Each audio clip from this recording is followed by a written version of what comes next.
Welcome to another episode of Hopinions. I'm Steve, and with me as always is Martin. Martin, welcome to the show. Evening, Steve.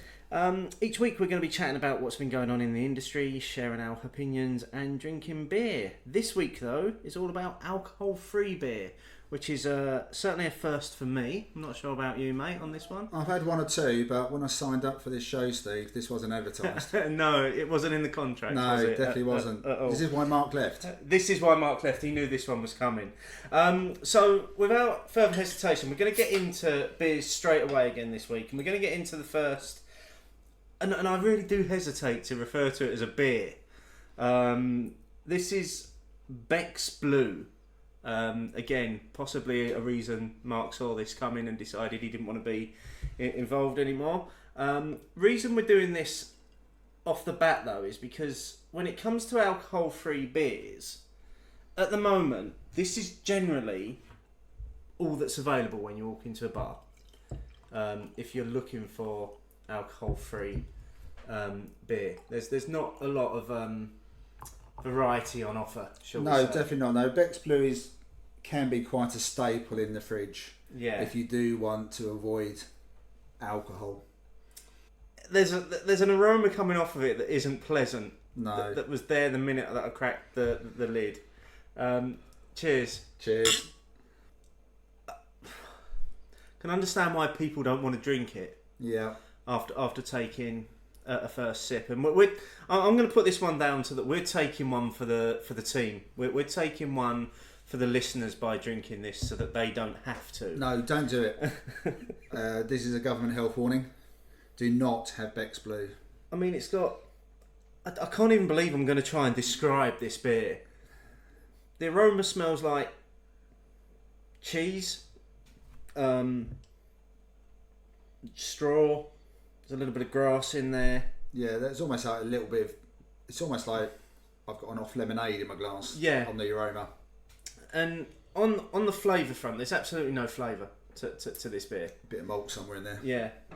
There's definitely no hops, but I'm guessing, to be fair, it's a long time since I've had a bottle of Beck's Standard. Yep. That's probably not a great deal of difference, so maybe I'll have to revisit Beck's at some point to give it a proper tasting, but yeah, even cold, this really isn't doing anything. It's not, is it? And I think what we're going to do this week, we're going to go straight into opinions discussion, because this is kind of why we're starting off with this particular beer. And the question that we asked you folks on Twitter this week was alcohol-free beers, and we're talking 0.5% and below when we say alcohol-free, for them to be classed as alcohol-free beers. And we gave a number of options to people. We said they serve a purpose, never had a good one, what's the point, or what's alcohol-free. 213 votes this week, with over half, 54% of people saying that they serve a purpose. 25% of people said they've never had a good one, and 16% saying what's the point of alcohol-free beers. And then just some comments to back those up. Miles Lambert, bit too niche for small brewers to produce. Can't imagine there'd be a big seller, but if a brewery produced a stunning alcohol-free beer, would we all just give up alcohol? Which is an interesting question. Joe Tyndall at Fatal Glass. The Erdinger one is beery enough to satisfy a beer craving when I'm not drinking for whatever reason. Other soft drinks don't. And that's something we're going to come to, because we're going to be drinking that a little bit later. So because we've got a range of alcohol-free beers to get through tonight. Chris Griffiths, as a home brewer, I've often considered making one for when friends call round if they're driving, because I don't know of a good one. I've tried Nanny State, but non-crafty friends find it too hoppy. They serve a purpose, and again, we're going to be trying Nanny State in a while to see what that's like. Julia Chandler said they've come a long way since Caliber. My dad moans that Brewdog's Nanny State is too hoppy for his taste. And then Roland Glue has been New Boy. Don't see the point for me when I can have a bottle of something delicious that's less than 3%. For example, Buxton's Jacob's Ladder or Siren's Half Mast. I can't disagree with those last two beers. They are fantastic. They're stunning, low aren't they? Yeah. alcohol beers. But I guess the point of what we were saying was alcohol-free beers. Is there a point to them? So it's still, again, you'd still only be able to have, if you were looking, our legal drink drive limits, there'd still be a limit to the amount of half-mast or Jacob's Ladder you'd be able to have in your system anyway. That liquid you were hearing was Steve already pouring water into his glass, which I think probably tastes better than what we just had. Just needed to cleanse all aroma and taste out of there. And then just one final comment, Michael Lally from Bushcraft Beer. For him, he says it's up there with decaf coffee. They're for someone, but that someone isn't me. I like that one, Michael. Which I thought was a great quote. So that's what people are saying on Twitter this week. So before we get into our thoughts about this and having a really good chat about alcohol-free beers, I'm going to crack open the second of our quartet of alcohol-free beers this week. So this is new to the market. This is from St Peter's, who are based in Suffolk, and this is simply called Without. So again, coming in at less than 0.05%. Now, instantly, as I'm pouring this out of the bottle, the first thing that we're noticing is it looks more beer-like. It looks like beer. Yeah. So that's it's very dark. It's almost a ruby colour. It's got a nice white head to it. Cheers. Getting chocolate. I am. I'm getting like chocolate and caramel. It's That's very sweet. It is very sweet, and I'm going to go straight out there and say this because the aroma made me think of it straight away. It smells like one of those beers that we was talking about last week when you get an American IPA that's just got too old and it's just gone too far and it's turned into this sticky caramelly. That's really quite surprising. It's very sweet in its flavour. There's a lot of caramel and chocolate going on in there. Hardly any bitterness on the finish. No, there's very little bitterness, but there's very little hop aroma going on, or hop flavour as well. Yeah. It's not very dry. I couldn't see myself, if I was on a low or no alcohol push, presumably I'm driving, or some misguided health reason that I've got in my head, which I do have sometimes, I can't see myself drinking many of these. It's quite thick, isn't it? Yeah. It's quite filling. It's certainly an improvement on the first one. Yes. Like by 1,000%. Yeah, I mean, easily. It's still got beer. Yeah. I'm thinking, if I was having it as a blind tasting, didn't know it was a low alcohol, I would be thinking beer. Yeah, and it's in St Peter's trademark sort of medicine style bottle that they have. For people that don't know what we're going on about, just look up St Peter's Brewery online and their bottles are instantly recognisable. And I'm going to say at this point as well that St Peter's did send us this beer, so there's this week's disclosure. We are grateful for them sending it to us, and they did send some press information about it as well, which we'll just cover a few of the points that I pulled out of the information. I'm not sure if you've got anything that you did. So they open up by saying it's a delicious full-bodied alcohol-free beer that tastes as good as the real thing, which seems to be a major sticking point for the alcohol-free beers. A line in here that I've simply written next to it, really, which was, it's brewed to the exact same standards as craft ales. Well, what does that mean? Might put the C word in there. I didn't think there was any need for that. And then they go on to make a point that normally alcohol-free beers are simply de-alcoholized lagers. Try saying that after a few of more than 0.5% beers. And then in the tasting notes, malty, full-bodied, bursting with flavour, just as you expect from a finely brewed ale, which I can't disagree with that. There's definitely a lot of malt. Yeah, it's and it's got a lot of body. It's got a lot of character to it. I mean, for me, I'm not sure this would. I don't think the purpose here is to convert people to alcohol-free beers. But if I was in a bar and I was driving, and I felt the need to have a beer in my glass, I wouldn't be too sad about having this.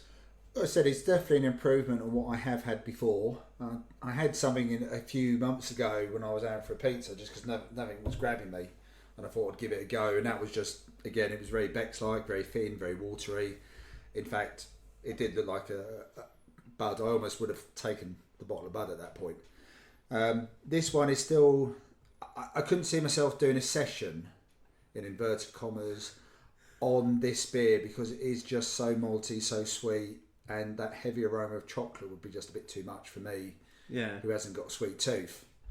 Coming back to what they were saying, one of the things which sort of stuck out for me in their notes was about the calories per pint, and I was quite surprised that you still have quite a substantial amount of calories per pint, despite the almost complete lack of alcohol. I mean, they say here that, for example, 153 calories per pint of their beer without, versus what is one of my particular favourite beers, at a bar, Adam's Go Ship at 216. I would have to have a very good reason to sacrifice that 60 odd calories to swap the without to the Adam's Go Ship, if I'm being absolutely honest. Perhaps a better comparison would have been comparing it to other low alcohol beers or no alcohol options that people get in pubs. Yeah. You know, if I'm at home and I don't want alcohol, I'll probably make a cup of tea, or I might have a soft drink or a squash.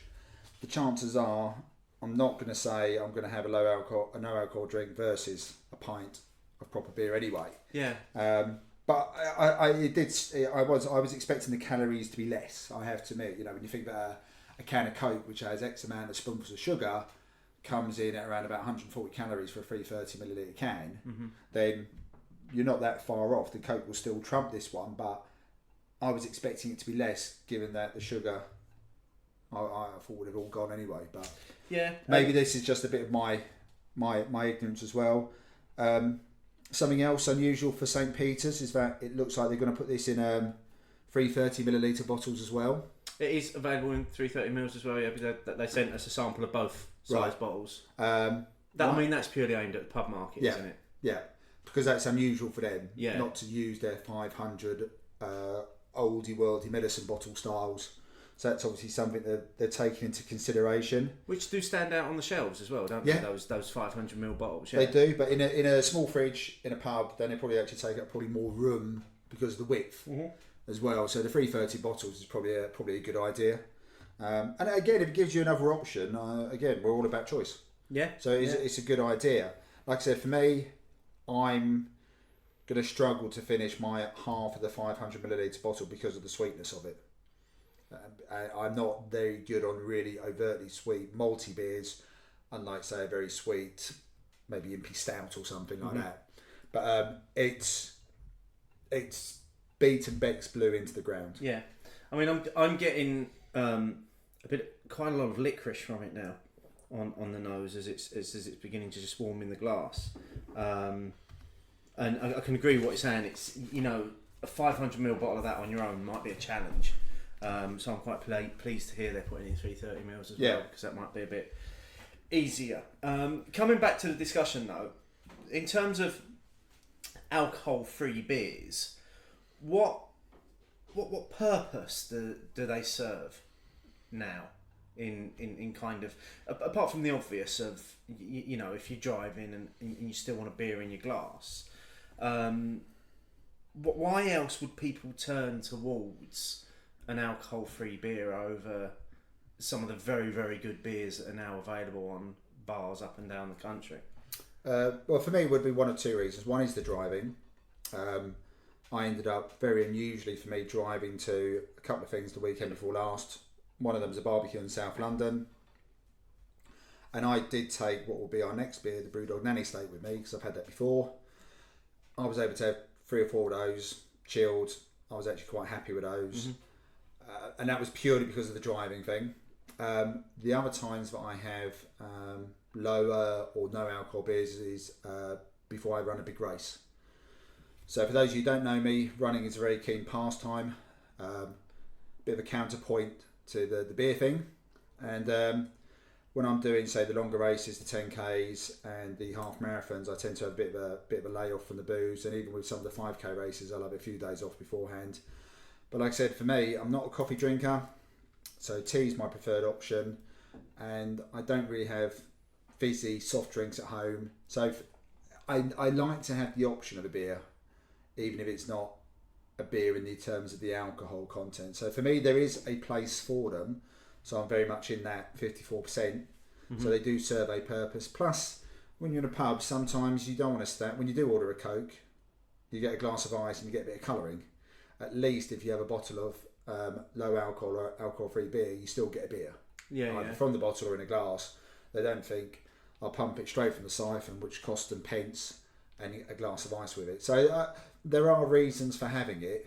It wouldn't be my go-to option. But I am interested to see what you think of the next ones coming up, especially in the Nanny state, because I know that you've had many Brewdog beers, not this one. I'm looking forward to the Nanny state, actually. I mean, it's interesting to hear a lot of people in the comments this week saying they think it's too hoppy, or people think it's too hoppy. But I suppose you need to ask the question of why somebody that's normally, let's say, a Foster's drinker, why would you suddenly switch them to something brewed by Brewdog as a no alcohol option? You'd switch them to your Beck's Blue. It'd be your Beck's Blue, or you go for it in between for something like Foster's Radler. Yeah. That would be your stepping stone. You wouldn't suddenly say, if they were a regular Foster's Carling drinker, here you're like this, because I imagine they'll give you the same reaction as if you give them a punk. Yeah, absolutely. Bitter and hoppy. It's too hoppy. Yeah. Okay, we'll work our way towards that. We've still got a little bit of the St Peter's without to finish. While we're just finishing that off, let's have a quick chat about what we've been up to this week. So, mate, what's been your highlights of the last week or so? Okay, there's a couple of highlights. Essex Bottle Share last week, which for those of you who don't know, a group of like-minded individuals are drawn together to share beer in a local hostelry in Chelmsford. And last week wasn't a highlight just because Steve wasn't there. It was because Justin, the random bloke on Twitter, brought one of the most stunning beers I've ever tried. It was a 16.2% beauty, which I rated at 4.5 on Untappd, and it was from Brewery. And it was there.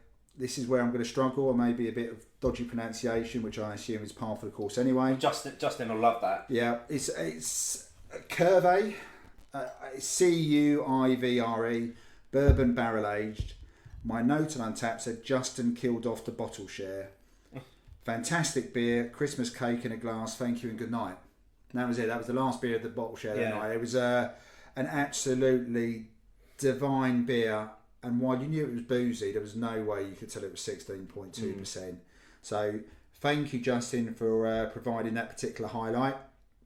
A few of the other beers I tried recently, another couple were from the Essex Bottle Share. 1050 by Oscar Blues, very nice. It was black, oily, tar-like, sweet molasses, so tasty that was. And another one which was the Sylph from Deciduous Brewing Company. One of our friends been to America recently, and I think this is one of the ones that came back with him, or he'd had from a previous visit. Mosaic dry hopped, so that was a good start. A little bit funky on the finish. Bags of light carbonation, aroma and fruity flavours all the way through. It was delicious, that was. And I revisited Cloudwater's version 5 recently. Yeah. A little bit just to go back to what we were talking about last week, Steve, when we were talking about freshness. Obviously, the V5 came out a little while ago, and it came out in the recent Manchester beer box with 6 and 7. And I actually, although I rated it the same points, my comments seem to suggest that I found it a bit more rounded this time after a bit of time in the bottle.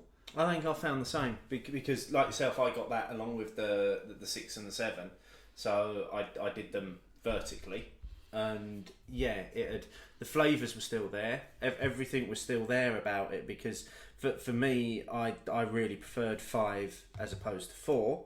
but everything had just softened and it had just mellowed out, and it had turned into a really nice beer. Yeah, and it was almost starting to put me in mind of what they'd achieved with Freeze Company, to be honest, with the softness and the roundness and just the general well balance of the beer. And lastly, I was at what is a bit of an annual family pilgrimage where my parents joined me at the Chapel Beer Festival at the East Anglia Railway Museum in deepest Suffolk. I set myself a bit of a challenge this time. I actually only went for beers I'd had before.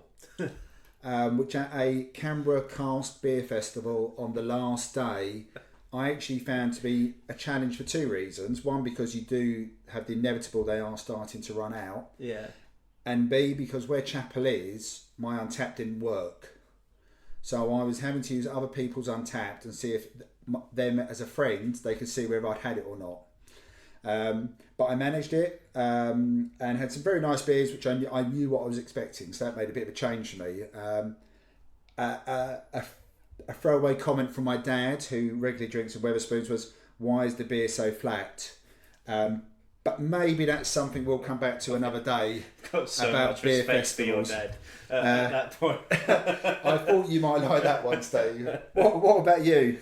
Oh, well, strap yourselves in. I was in Leeds for a week, and I also did 2 sessions at the Leeds International Beer Festival as well. So before we get to the beer festival, there's just a few things I want to mention. So I finally got round to trying live Dead Pony Club in Brewdog in Leeds, and I just don't get it. Why would you want that over the normal Dead Pony Club? It just felt like a fairly pointless beer to me.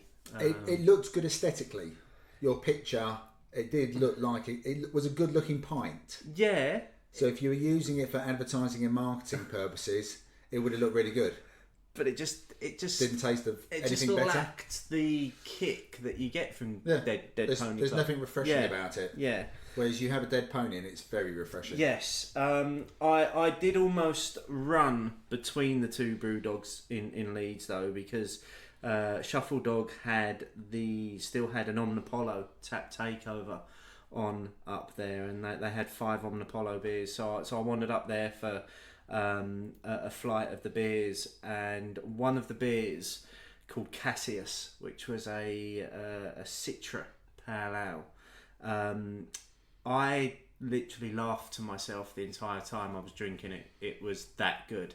I've never had a beer that has tasted so good all the way through. Did you give that one a 5? I did give that a 5. It was just incredible. It was just so drinkable. All the other beers I had on the flight were good as well, but then I finished with a beer from Against the Grain called Night Rider, or Goodnight Rider, which was a red wine barrel-aged black ale, and was just incredible. It was just like, all these dark fruit flavours coming through, and it slightly sour edge to it as well from where it had been in the barrel, but just finished so dark, and it was lovely. That was a really good one as well. And then on to the Leeds International Beer Festival, where I've got to say, part of me there's a slight bit of disappointment, because it would seem that most of the breweries were saving the big beers that they had advertised for the weekend sessions, so for the Friday night, the Saturday and the Saturday night. So I suppose in direct contrast to what you were saying about the camera festivals, by the time you get to the end of the festival, there's no beer left. Yeah. This was breweries specifically holding beers back because they knew the weekend crowd was coming in. Even so, some of the standout beers, and there were a lot of standout beers. Stranic by Northern Monk, which is their Big Impy Stout, that went down an absolute treat. There was a trio of new Buxton beers: Peach and Lime IPA, Mango Tangerine IPA, and Lemon Meringue Pie, ice cream pie beer, another collab with Omnipollo, all doing exactly what they said on the tin in terms of their flavours.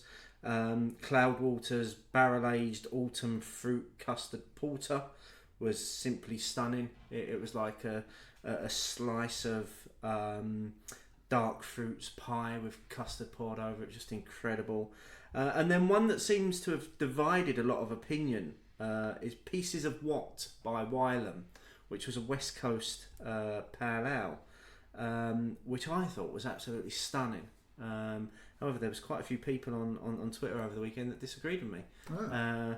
And then it would seem that Wylam disagreed with those people's views, and a little bit of an argument ensued, which started on Untappd and boiled over into Twitter, and then everybody loved each other after about an hour. So yeah, I mean the Leeds International Beer Festival, again, much the same as Indie Man. Just the venue that it's held in is just stunning. It's in the old Leeds Town Hall. You can even go downstairs into what used to be the cells, where they used to hold prisoners before they brought them up to the courtroom that's in the town hall. Just a really incredible venue. Nice laid back feel. Didn't feel overcrowded. Didn't feel like there were too many people in there. Good selection of bars, well spread out. For me, it was because I got early bird tickets, £7 a ticket. It was £14, very well spent to get into that. That's festival. very good value, yeah. Especially for some of the beer. That included the glass, presumably. That included glass, yeah, for each session. Yeah, that's very good as well. But just a big shout out to a few people that I met while I was up there. So met the guys behind the Mash Tun and Meow blog. Met the bearded one, again, always seems to pop up at these things. A big shout out to the Leeds Massive, that they know who they are. It was nice to spend time with those guys, enjoying the beers, and I finally got to meet the legend that is Baron Gammon as well. We were having a good chat about pictures. And if I'd known that, you could have taken the box, the empty box. Yeah, I could have taken the box. Could have taken the Prizeless Prize. Yeah, it's been quite the beery week. It has been a beery week this week. So I'm actually not too disappointed that we're doing alcohol-free beers tonight. Nice segue into the next beer. Yeah. So what is the next one? We're having the Nanny State. Nanny State. Yeah, straight away as soon as I've capped the lid, I'm getting that Brewdog aroma. Yeah. You know the one. It's big. It's hoppy. Looking forward to giving this a try. So this is Brewdog Nanny State, alcohol-free hoppy ale, 0.5% again. So cheers. Cheers. No. No, Steve's face is telling a thousand words at the moment. While he's grimacing, I said I've had this many times before. I think they actually did an Imperial mild version of this once as well. I've definitely had a mild. But I said I actually don't mind this at all. But it could well be because I've had it enough times as well. But you have to admit, the way it looks and on the nose is definitely beer. It's definitely beer. The moment it lets itself down is the minute it hits your mouth. It's thin. There's no real body or character to it. It tastes like, it reminds me of times when I was a small lad and I'd walked into the room after my mum had sprayed hair lacquer and I'd got some in my mouth and it was just like I don't like it. It's just not nice. Oh, we're divided on this one. I said I think it's all right. I know what you're saying. I mean, but I don't think any of these beers will ever be anything but thin. And I think the reason St. Peter's had a bit more of a thick mouthfeel is because it's a bit of a malt bomb. But I could drink. Like I said, I drank 3 the other Saturday. I don't think I could. I'm going to struggle to get through my half of a 330ml pour. So minutes ago, Steve was happy we were doing no alcohol. I think he's changed his mind. Yeah, I'm beginning to wish we had some booze this some week. beer. Yeah. Let's do this week's news, mate. Distract yourself. Yeah, distract myself. Hopefully, get through the beer. Completely flipping this week's show on the head and doing the news towards the end rather than at the beginning. So I've got a couple of things to start off with, and I know you've got a few things that you want to throw in as well. So today. Wasn't an announcement from the official site, but news from Richard Burhouse from Magic Rock saying that in the next month they're planning to brew a new double IPA, which is quite exciting. He did in the same tweet also specified that it wouldn't be called a dipper and that it is a double IPA. So look out for that one. I'm certainly already very excited about what might be coming there. And the other thing, and unless you've had your head buried in the sand in this last week, you can't have helped notice, but a new beer has appeared in spoons. 6 Point Resin, double IPA, 9.2%, now available for £2.99. I certainly ran to Wetherspoons in the week to get my hands on some of that, and it's tasting incredible. Okay, what was it like? Does it compare to any other double IPAs we're familiar with? It's typical American double IPA, so it's a bit more caramel to it. It's a bit more dank. Bit more dank, yeah. It's certainly not suffering from being old. I think the best before on it was June 2017. So if we're assuming they've put 12 months on that, it's only 2 or 3 months old. That's so not bad. That's not too bad. But definitely worth £2.99 of your hard-earned cash. Okay, but they won't take my camera 50p voucher for that, will they? I bet they won't, and you can't. It's not available with any of their meals either. But it is available as part of their craft beer takeaway shop. Ah, that's interesting. In some spoons. Okay, train beer. That's those are the first two things that I've got. I know you had one you wanted to chat about. A couple of things. One is Colchester is a good place where I live for beer, very traditional, good pubs. We haven't had too much too crafty yet. However, it would appear this has been rectified. A coffee and beer place, which isn't necessarily that unusual, is opening or has just opened in Colchester. It's called Two Brews. I've spoken to the guys. I'm hoping to get down there as soon as possible, and I'll let you guys know a bit more. But good luck to them in this endeavour. I certainly hope it succeeds, and I shall become a patron. We'll have to send you out to do your first field interview. There is that possibility. I will try not to drink all the beers first. Yes. And we had a shout out from someone who's listened to the Beer O'Clock show and has started listening to Hopinions, and who Steve and I both met, David Martin. And he's involved in the running of the Milton Keynes Beer Festival. It's called Concrete Pint. For anyone who's familiar with Milton Keynes, there is a lot of concrete sort of in the centre where the shopping centre is. Hence the little play on words there. It's at what used to be the old bus station. So it's very close to the mainline train station, which has connections to numerous places up and down the country. And you have coaches going to and from Milton Keynes, and all the buses in the Milton Keynes area, as far as where go through the centre. So very accessible to get to. They've got a couple of themes this year. The main one being focus on Heriot Watt trained brewers. They will also have a key keg beer wall. And they're hoping to get some beer from Brew by Numbers, Twisted Barrel, and anything else they can source from Ibrea, as they say. And also, friend of the show and friend of the Beer O'Clock show, Andy Parker, Elusive Brewing, have promised them something special. So for that alone, it's got to be worth a visit if you're in the area. But it's October the 19th to October the 22nd, the Concrete Pint Beer and Cider Festival in Milton Keynes. Okay, so while we're on and talking about beer festivals, there was an announcement. There's another beer festival coming your way next month. But the Craft Beer Co are bringing back Craft 100 next month, which is a beer festival that they normally do at Easter. So quite why they've decided to do it in October as well, I don't know. But they're running it on the same weekend as Indie Man. So anybody that's already committed to Indie Man hasn't really got a hope in hell's chance of getting down there to sample any of the beers. And I can't understand the thinking behind putting a beer festival on the same weekend as Indie Man. I know a lot of people said, oh well, for those that can't get there, it gives them an alternative. I don't know. It just feels like they're trolling Indie Man. Isn't this the same?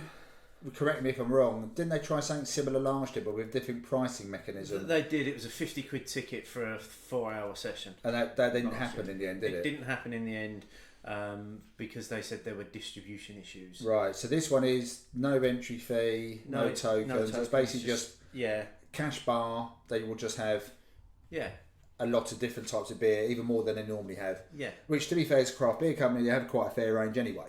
It is, but I certainly won't be going because I'm already committed to Indie Man. Yeah, and I'm going to Indie Man as well. And even though I'm not going to Indie Man for the whole 4 days. To do 2 such big beer festivals in a short space of time is probably outside both my liver range and my wallet. Yeah, and I mean, most people that I chat to in beery circles are going to Indie Man as well. So if we do have a listener out there that's not going to Indie Man and is going to the Craft 100 Beer Festival, let us know if it was any good and what the beers. Yeah, please do. Like. Probably be lesser from Essex, bearing in mind that Greater Anglia are running no trains. That's probably true. Yes, they're doing their best to stop all of our drinking during the winter. And then just finally in this week's news, Adnams have launched a Shandy energy gel. So this is the Winter Shandy gel. Is the first alcoholic energy gel on the market, they claim, and contains around 24% of the South Wales-based brewery's popular malty ale, Ghost Ship. Been manufactured by fitness consultant and sports nutrition specialist Talk, and it's being launched at the Cycle Show at the NEC on the 22nd of September. What do you think about this? You mentioned earlier as a prime athlete, Adnams launching shandy flavoured energy gel. Is that the sort of flavour that you want when you're training? No, I mean I have used energy gels in the past for both training and competing, more so on the half marathons. But again, maybe it's because of my lack of a sweet tooth. But I'm always going for ones which are fairly neutral, and anything which had any really strong flavour, I've never really been a massive fan of. But I have to admit, curiosity would probably get the better of me, and I would be very tempted to find out what an Adnams energy gel does taste like, and also read up a little bit about the science about it. Yeah. Maybe if there's anyone from Runners World listening, you can start doing an alcohol-free and an alcohol gel page for me. There you go. Which brings us nicely on to our final alcohol-free beer, which is Erdinger Alkoholfrei. So this is, again, it's less than 0.5% alcohol. I do believe this is a wheat beer. Let's assume it probably has wheat tendencies to it because it's Erdinger. Yes. Interestingly though, the bold claim on Erdinger's website is that this has isotonic properties. And on the label. Yes. It actually says it on the label. So you can get Erdinger or Lucozade. Yeah, and I believe Erdinger did used to sponsor the German triathlon team as well. So this is our last beer of the evening. Alkoholfrei. Widely available in most supermarkets. Cheers. Well, it's the fizziest one so far. It is. I wouldn't be able to drink that while running though. I'm not sure you'd want it at the end either. It's very fizzy. Yeah, that would be a bit too gassy for me, but it's definitely got wheaty tendencies to it. It has. I just need to explore this isotonic claim. On the website. Sorry, I thought you meant you were going to go for a run. Oh yeah, I'm just going to do a lap and after drinking all this alcohol-free beer. So isotonic drinks have the same so-called osmotic pressure as human blood, i.e. they have the same concentration of dissolved particles. As a result, the concentration of such drinks does not first need to be compensated by the body, and the ingredients can be absorbed immediately and enter the bloodstream. So what they're saying is that you can get this into you quickly. So basically, one of the main things about isotonic drinks is the ability to rehydrate quickly. Yeah. Rather than it being an energy drink, which gives you your glucose and your sugars. So I would say with this one, I would still struggle with it being so fizzy, gassy. I would struggle to drink a lot of it to replenish lost fluids. I think I would prefer to just drink water or a still isotonic drink myself. Yeah. But the flavour itself as an actual beer, probably the best of the four. It's got a light flavour to it. It's light, sweet. There's some hints of some floral notes on the back of the mouth. But like you say, that fizziness just does kind of cut through everything. But I'd probably agree actually from the four we've had. If I had to choose one that I was going to have a session on, so I'm the designated driver. What am I going to drink that's not Coke? I would probably go for the Erdinger. Yeah, I the ones we've tried, that's probably where I would pitch myself as well. It is reminding me of beer. Wheat beers I do find traditionally very gassy anyway, and there is a an element of that with them anyway. So you'd be used to it if you like wheat beers. It's got a nice aroma. It's light. It's refreshing. I mean, we've had it out of the fridge now for about half an hour, so it's probably warmed up, maybe just even a little bit too much, maybe a bit possibly colder. But yeah, this would probably be out of the 4 my favourite so far. Yeah, same here, quite easily, I think.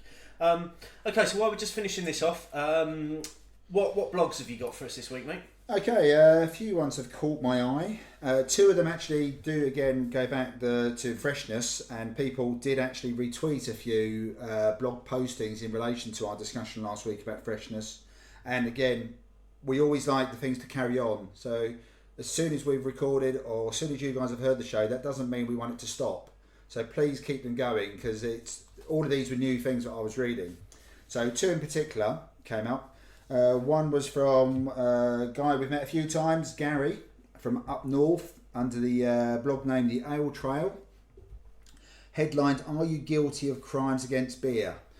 Basically, the point of this one was, again, there are certain beers which should drink fresh, do not age. If you've bought something like a double IPA and it's a 6, 7, 8%, the chances are you were supposed to drink that sooner rather than later. You get bottled on dates. He's mentioned a few in there, 1 or 2 which we'd forgotten. The Colonel are one of the ones who do put bottled on dates on their labels, and do always say drink fresh on the bulk of their beers as well. So a very good piece, linked in nicely. So we'll put a link to that one in the show notes. Thanks, Gary, for retweeting that one, because I'd missed that one before. An interesting one which was retweeted by Roland at Has Been Boy. Someone we've met, very much one of the coffee guys who drinks beer, and he does a small podcast on a weekly basis with one of his friends. He retweeted one about, it was entitled "Engineering an IPA That Lasts." This was from Beervana, which is a blog that I'm not familiar with myself, but the point of the blog was brewers brewing, knowing what a beer would taste like at different stages after it been bottled. So, for example, 30 days, 45 days, 6 days, certain hops would fall away, the other hops would come to the fore. Mm-hmm.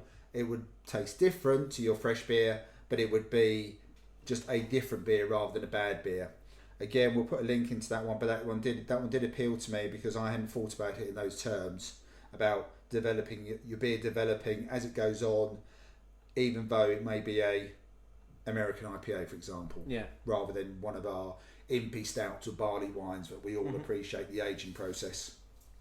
And lastly, going to get a bit dodgy on the pronunciation here, but the pub Curmudgeon, whose tagline is "A jaundiced view of life from the darkest recess of the saloon bar."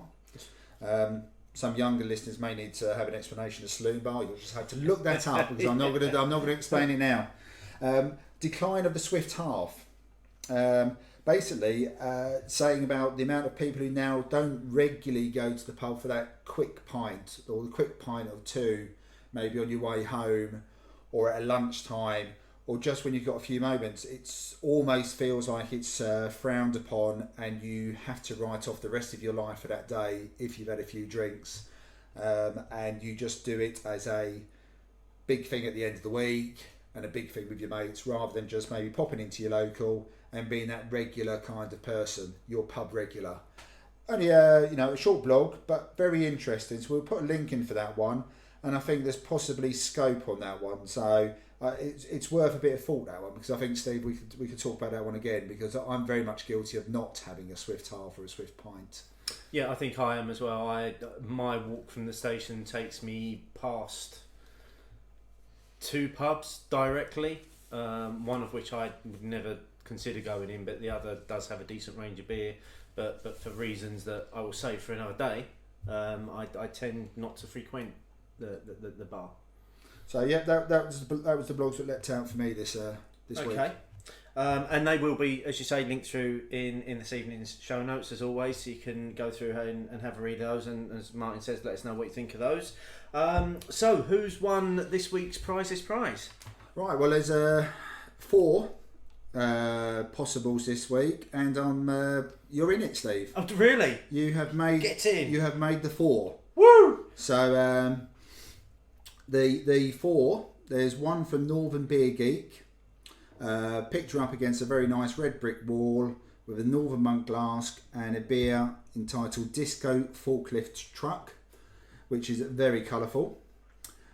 Gregor J has got the Rule of Thirds India Pale Ale, which is the collaboration between Siren, Magic Rock and Beavertown. But he's managed to capture the green very well without all the light shining back, which I'm quite impressed with. Against it looks like dusk. Okay. That's quite a nice one.